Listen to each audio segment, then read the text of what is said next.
Tad es piemeklēju, kā tur ir simboli. Ir sirds, baloži, gulbīši. Un man asociējās Valentīna diena ar sievietes figūru, ar sievieti. Un tad šeit ir sieviete dažādās stiezās ir pakāpās. Īpaši es necentos, tie ir jau agrāk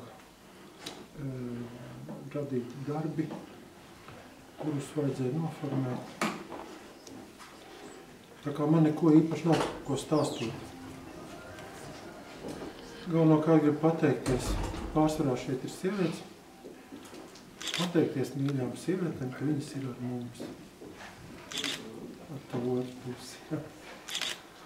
Un biroja vadītājs ir skaistas sievietes. Paldies jums. Man vispār nav vārdu. Tad būsim vārdu pārējiem, kam ir liedi rokās, viņam vēl tādu trienu paņemšies līdzi.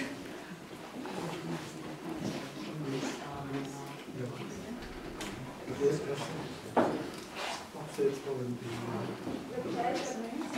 Vai varbūt var palūbēt pastāst to, ko tu reizi atsūtīji par to nocinoto mākslu. Kā es jūtu, es izspēlēs visu spēks vienkārši vispār. Bet tu ļoti interesanti nekā tā. Es domāju, ka varētu kā Eva kā tā dara. Es nocinojas un dara. Es zinu, ka tā relīze nav bija plaši pieejama, tikai kā tāpa pēdējā brīdī. Man likās ļoti interesanti koncepcija. Nu jā, tā koncepcija ir uzrakstīta, bet laikam mazliet es iekavēju ar to izstādes iekārtošanu un tad neizlīku. Koncepcija bija ļoti vienkārša, ka Valentīna diena ir kā pasūtījums, jo jebkura tēma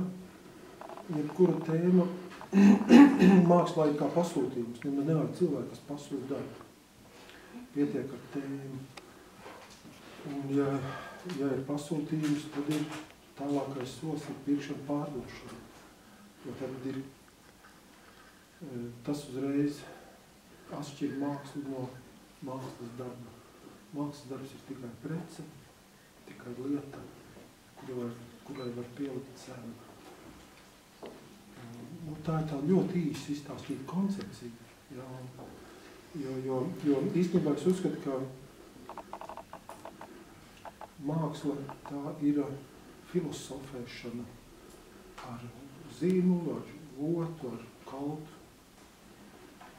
Es uzsveru ar es būtu filosofēšana, nevis ar zē. Jā. Jo Sofija ir gudrība sengrieķu valodā, bet Zofija ar zē būtu ir tums sengrieķu valodā. Tāpēc ar es būtu filosofēšana. Un māksla tā tad ir filosofēšana, bet mākslas darbs tā ir vienkārši prece, kam pielikt cenu. Nu, tā bija tā jēga koncepcijai. Tajā tekstā tur bija vairāk attīstīts, bet bišķi kaut kādi citi darbi ir bijuši svarīgāki, un esmu iekavējis, tad to visu padarīšu. Bet ja jūs nāksiet 2., 3., 4. reizi apskatīties, tad varbūt jūs ar koncepciju satiksiet. Koncepcija šeit varbūt arī būs iekavējama. Un māksla tev ir misija vai jā? Māksla ir filosofija. Filosofēšana, praktiski filosofēšana. Tas izriet no vienkāršas lietas. Kāds ir pirmais jautājums, ar ko nodarbojās filosofi? Tātad 6. gadsimtā pirms Kristu dzimšanas senajā Grieķijā pirmais jautājums, ko uzdeva filosofi,